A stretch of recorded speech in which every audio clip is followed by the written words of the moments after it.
lighting people, diversity, equity, and inclusion is a topic that's often talked about in lighting circles, but not always reported on. So when we approach this topic, we wanted to do it with a responsible and fact-based approach, absent of propaganda or political agendas, and we couldn't decide which path to take. Do we talk to a large employer and see what they're doing relating to DE&I? Or do we talk to other lighting industry leaders who are lighting people but also involved in DE&I initiatives? And we actually thought both paths would be good paths to take. So today is part one of a two-part discussion on diversity, equity, and inclusion. And not only are we joined by a large employer, we're joined by the world's largest lighting company. Signify has lent us two of its United States-based executives to discuss this important topic. First, we have Cathy Cubberly, who is the head of human resources for Signify in the Americas. And we're also joined by Damian Gardley, who is the GM and vice president of the company's OEM business in the United States. Cathy, Damian, so glad both of you are with us. Cathy, let's start with you. Sometimes when we talk about diversity, equity, inclusion, and human resources, we focus a lot on the hiring and recruiting aspect of it, which is part of the story, but not the whole story. So help us understand the big picture about what Signify is doing from a DE&I perspective. Thanks for that question, Al. Let me start by anchoring that question against our people vision, which is we believe in a great place to work where people belong, have impact, and take pride in the company we're building together. And so when I focus on that, developing people, training people, retaining people, I zero right in on that, helping people have impact and helping them take pride in the company. Let me give you a couple examples. For example, we have a mentoring program. Many companies have a mentoring program, but what's special about our program is that any employee in Signify can be a mentor by registering on a platform, and they register all of the unique skills and talents they bring to Signify, in addition to the knowledge they have depending on the role they perform. And likewise, any employee in Signify can request to be mentored. And they go on the platform, they match themselves with the appropriate mentor. There's no intervention required from HR or a leader or a manager. So it helps employees take control of their development, take charge of their career, and get support from their colleagues in the form of mentoring. Another example is we spent a lot of time last year focusing on mental health and wellness, and we did so because it's often referred to as the second pandemic, our mental health crisis. So we spent time with our employees helping to normalize conversations around mental health, understanding how to detect burnout, what to do about it, how to begin to take care of yourself, the importance of self-care, but we also talk a lot about collective care. How do we take care of each other and support each other? So those are two examples of some initiatives that we have in DE&I to support our employees' development in their career journey. Cathy, loved hearing you map out that mentor program, matching people's strengths with other people's goals. Great program. And Damian, when you consider Signify has a few thousand people in the United States, and obviously you have a full-time job focused on your business unit, but then also you're involved with two internal groups that are related to DE&I initiatives, as well as one lighting industry group called Build. Tell us more about those groups and what they're doing. Sure. Thanks again for having me, Al. As you heard from Cathy, being a great place to work is not just something nice to say, but it's embedded in our Signify global strategy. It's really all about building an inclusive culture. One of the ways we go about building that culture is through our 7 connection point groups, which are employee-led communities that serve colleagues of common backgrounds and interests, brings them together so they can listen, learn, develop new skills, and have a positive impact for our business. So really, our connection point groups play a critical role in driving our DEI initiatives through employee engagement. Two of the groups that I sponsor as an executive leader at Signify are Bright and Unidos. So those are the two you're referencing. Bright is Black representation, inclusion, talent, and empowerment. So that is centered around Black and African American culture at Signify. Unidos is for our Hispanic and Latinx employees. At least it's centered around those. and they raise awareness around issues for both of those communities. Some of the things they've done in the recent past were around Black History Month and Hispanic Heritage Month, where we had educational newsletters. We brought in external and had some internal speakers to talk about issues relevant to those communities, and also did some events that were charitable, so volunteer events. Great groups. One of the things I'm really excited about that you alluded to is what's happening in the industry. So I'm seeing the same philosophy and engagement now occurring outside of just Signify and across lighting.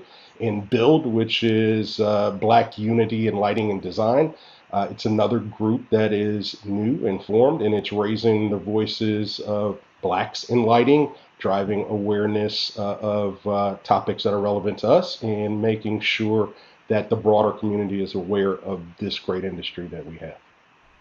Damian, sounds like those groups are providing some good collegiality, some good support, as well as professional networking and advancement opportunities. So, Cathy, when we look at ways to really measure how we're doing, HR people like you are great at establishing and executing KPIs, key performance indicators. So, what is being done to measure the goals and tracking your progress? Okay, I'm going to tackle that a couple different ways. First, we do have the typical workforce mix KPIs that we develop and deploy. They're relative to gender and race and generational diversity, so they're pretty typical. But the importance of them to me is that we really inspire our people leaders, our talent acquisition teams, our HR business partners to really focus on all dimensions of diversity, because it really comes from the belief that that is really what's required to be a thriving, innovative company. But we also do something else. So we're really leading with inclusion.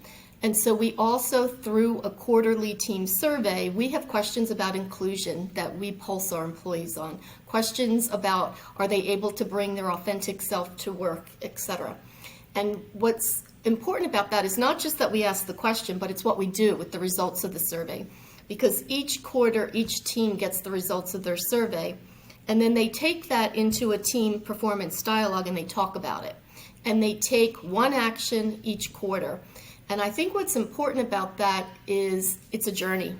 And you start improving your inclusive culture by having courageous conversations about how to get better. So I think that team survey is one of the KPIs that I really love because it drives the cultural element to it. And lastly, I'll just top that off with, it's also important, I participate in a lot of research projects like the McKinsey study, et cetera. That helps me gauge the effectiveness or the benchmarking of our programs and our policies. So I think the workforce mix, inclusive culture, and then keeping an eye on your policies and making sure you're continuing to lead the way. Good insights, Cathy. And, sometimes, yes, we do measure those goals, but sometimes we don't hit them. And Damian, there's obstacles sometimes that face people in achieving any goals, including ones associated with DE&I. So what happens when we miss that goal, and how do you overcome that obstacle? I think for me, the two big challenges that I've seen, one is around getting started, right? As leaders, we want to know all the answers to the questions that could come up, and we want to have a perfect solution. DI isn't that way. You need to get started. You don't want to have analysis paralysis. You want to be flexible and open, but most importantly, you want to get started. The second thing that was a challenge, I think, is creating a safe space for employees to feel comfortable to talk and share and move DEI efforts forward. So it's really important that you show that this isn't a one-off activity. You have listening forums where you listen but also act, and you have to be transparent as an organization. One thing that we did to drive this was have what we call a speaker series, where we bring external thought leaders in to talk about topics relative to DEI. But then after that, we have employees in smaller groups talk and discuss those topics and how they relate to them and their coworkers. And it really drives an environment of safe conversation and courageous dialogues that can move things forward and progress. When I hear Damian share those perspectives, and you as well, Cathy, I'm reminded that this isn't just one goal where we just check the box when we're done. It's an evergreen, always kind of continuous improvement mentality that we're in when we look at goals such as this one. And Cathy, when you consider kind of where we are right now, but also look into the future, what are companies doing to prepare for the future and to be leaders in the area of DE&I moving forward? Yeah, so far we've talked a lot, Al, about what we're doing inside our four walls with our workforce to make it a great place to work. But when I think about the lighting industry, I actually think about the impact we can have in the communities and in the world. And I think about it a couple different ways. One way is with our supplier network. So we do have a dedicated procurement specialist at Signify that works on sustainability with our suppliers. And when I use that word sustainability in this context, I am talking environmentally, but also socially. So helping our suppliers with their programs, helping them to learn, from us or vice versa, I think is an important thing. Beyond that, though, your question does stimulate me to think about our Brighter Lives, Better World program, where we really talk about the impact we can have as an industry in the world, solving kind of important world challenges, right? Lighting can help us address food insecurity. Lighting, of course, the obvious energy efficiency, but it's also about health and well-being and safety and security. If I can mention for a minute our Signify Foundation, one of the pillars within the foundation is they help to address light poverty. And light poverty is, we have more than 1 billion people that don't have access to electric light on Earth. So this is about them going into communities and helping to give access to these underserved communities to sustainable lighting and all that means in terms of quality of life and health and well-being, safety and security. So I think the potential of our industry in the future is extraordinary. Great insights, Cathy. Thank you for sharing that. And also just a tip of the hat to Signify. Number one, for what Signify is doing in this area, taking a leadership role, but also number two, for having this conversation, a public conversation on video that's recorded and will be on YouTube for a long time. And the fact that we're sharing this and having an open discussion is, I think, a healthy thing, and I'm appreciative to you for doing that. So Cathy, thank you for joining us today for 5 Big Questions. Thank you, Al. Nice to meet you. And Damian, I know that you have a sales number to hit and a business unit to run, and I'm appreciative to you as well for joining us for 5 Big Questions. Thank you. Absolutely. We always have a good sales year, so I'm a positive thinker. So thanks a lot.